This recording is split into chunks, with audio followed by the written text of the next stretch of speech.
তো দাদা, আপনাদের ভালোবাসা, আশীর্বাদ, দোয়া এবং আপনাদের বাবা মায়েদের ভালোবাসায় আশীর্বাদে অনেক কষ্ট করে এই মন্দার বাজারে একটা গার্লফ্রেন্ড জোগাড় করেছিলাম। তা আমি মেয়েটাকে ভালোবাসি, মেয়েটাও আমাকে ভালোবাসে। তো আমাদের মধ্যে ভালোবাসাটা এত মজবুত যে আপনাদেরকে কি বলবো দাদা। তো আমাদের ভালোবাসা মানে আঠায় আঠায় মজবুত। তো যাই হোক, তো আমাদের মধ্যে দুজনের মধ্যে বেশ ভালো জমিয়ে বেশ ভালোবাসা জমে উঠেছিল। তো হঠাৎ আজকে সকালবেলা কার মুখ দেখে আমি উঠেছিলাম কে জানে, আমি ঠিক বলতে পারবো না। তা হঠাৎ সকালবেলা ঘুম থেকে ওঠার পর হঠাৎ দেখি মেয়েটা আমার বাড়িতে এসে হাজির। তো আমি তখন মেয়েটাকে জিজ্ঞাসা করলাম যে হঠাৎ তুমি সকালবেলা আমার বাড়িতে এসে কেন হাজির হলে?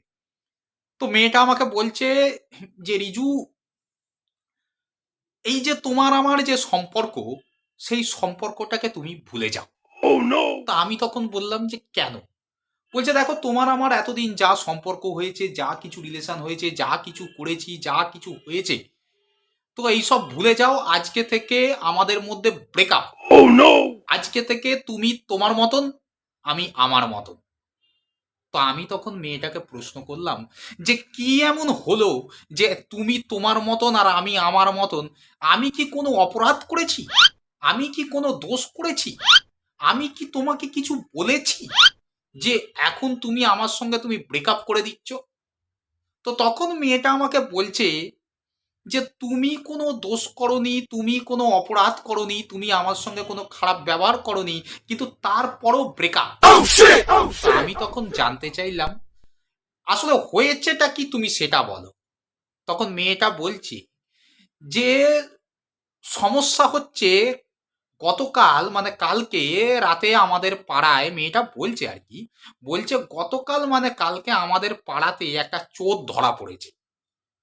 তা আমি তখন বললাম এই চোর ধরা পড়ার সঙ্গে আমাদের কি সম্পর্ক, মানে আমাদের ভালোবাসার কি সম্পর্ক?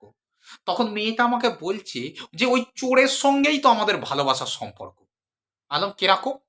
তো মেয়েটা তখন বলছে যে গতকাল আমাদের পাড়ায় একটা চোর ধরা পড়েছে আর পাবলিক তাকে ধরে উদুম কেলান কেলিয়েছে। তো আমি ছুটে ছুটে এসে চোরটাকে দেখতে গেলাম, চোরটা কে। চোরটাকে যখন ধরা হয়েছে, চোরটাকে দেখি, চোরটাকে দেখতে আর তোমাকে দেখতে অনেকটা একই রকম। ভাবুন কি কাণ্ড, যে চোরকে আর আমাকে দেখতে নাকি অনেকটা একই রকম। আমি বলছি হতেই পারে, তো এই চোর আর আমি একই রকম দেখতে হতেই পারি, তো তার সঙ্গে আমাদের ভালোবাসার কি সম্পর্ক?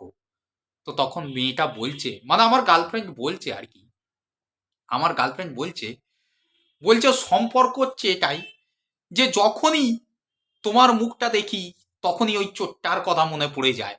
তো সেই জন্য আমি ঠিক করেছি তোমার সঙ্গে আমি কোনো সম্পর্ক রাখবো না। তার কারণ তোমাকে দেখলেই সেই চোরের কথা মনে পড়ে যাচ্ছে। ওই জন্য তোমার আমার মধ্যে ব্রেকআপ।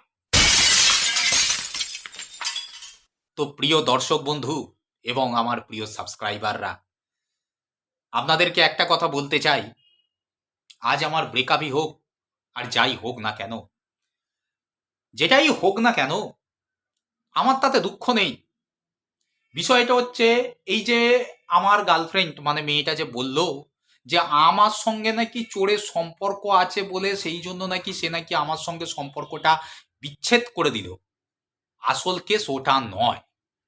আসল কেস হচ্ছে সে কোনো মালদার কেটিএম ডিএসএলআর ওলা কোনো ছেলে পেয়ে গেছে, সেই জন্য আমার সঙ্গে সে ব্রেকআপ করে দিয়েছে। এটাই হলো ধ্রুব সত্য কথা। আর এটাই বলার ছিল। আমার বলা হয়ে গেছে, এখন আমি চলে যাচ্ছি। আপনারা আমার প্রণাম নেবেন। অতএব আজকের মতন টাটা অ্যান্ড গুড বাই। ভালো থাকবেন, সুস্থ থাকবেন আর দেখতে থাকবেন রিজু রায় হাওড়া। আর যদি প্রয়োজন মনে করেন তাহলে আমার চ্যানেলটাকে একটু সাবস্ক্রাইব করে দেবেন। সো আজকের মতো বলতে হচ্ছে টাটা অ্যান্ড গুড বাই। আজ আমার মন ভালো নেই, আজকে আমি কিছু খাবো না।